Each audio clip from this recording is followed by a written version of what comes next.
નમસ્કાર, હું છું કેતલ અને આપ જોઈ રહ્યા છો CB24.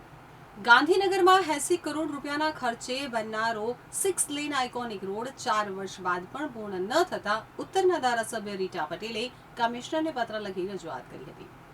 તારીખ 15 બે દિવસ પહેલાં ગાંધીનગર મ્યુનિસિપલ કોર્પોરેશનના કમિશનરને એક પત્ર દ્વારા મેં રજૂઆત કરી હતી કે જે થોડાક સમય પહેલાં ગાંધીનગરના રોડ નંબર 6 અને રોડ નંબર 7 બંનેને 6 લેન કરવા માટેની એક રજૂઆત કરી હતી અને કામ ચાલુ પણ થઈ ગયું હતું, પણ કેટલાક કારણોસર એ કામ અધૂરું રહી ગયું હતું.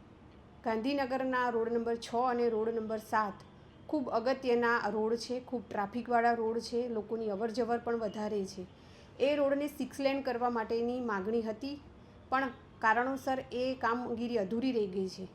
આવનારા દિવસોની અંદર ફરીથી એ રોડના એજન્સી ફરીથી ટેન્ડર કરવામાં આવે, બીજી એજન્સીને કામ આપવામાં આવે અને સત્વરે ઝડપીમાં ઝડપી એ બંને રોડને 6 લેન કરવા માટેની કામગીરી પૂરી કરવામાં આવે, એના માટે ગાંધીનગર મ્યુનિસિપલ કોર્પોરેશનના કમિશનરને પત્ર લખ્યો છે. આ રોડ લગભગ 3-4 વર્ષ પહેલાં, એટલે કે કોરોના પહેલાં એનું ટેન્ડર થયું હતું અને કોરોના પહેલાં એજન્સી આવી હતી, એટલે કોરોનાના 2 વર્ષ આ કામ બંધ રહ્યું હતું અને કોરોના પછી એજન્સીએ જ્યારે ફરીથી કામ ચાલુ કર્યું ત્યારે ભાવતાલમાં કે એમાં ક્યાંક એને અસંતોષ હતા, કંઈ એવા આક્ષેપો નથી એજન્સી માટે. એજન્સી અધૂરું કામ કરીને એને સગવડતા નહીં હોય એટલે મૂકીને ગઈ છે, ત્યારથી આ કામ બંધ હતું.